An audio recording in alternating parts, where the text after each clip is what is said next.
Hi, today I'm part of new ZTE AXON 25G and I'll show you how to edit notification panel shortcuts on this device.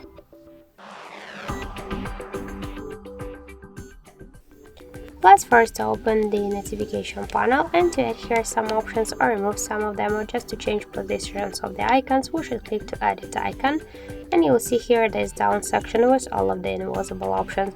Just to add them to your panel, you should hold it and drag it.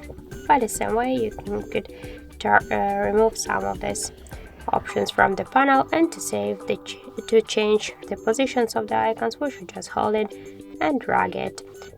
You can reset it if you want, but if you want to save the changes, click to go back, and that's it.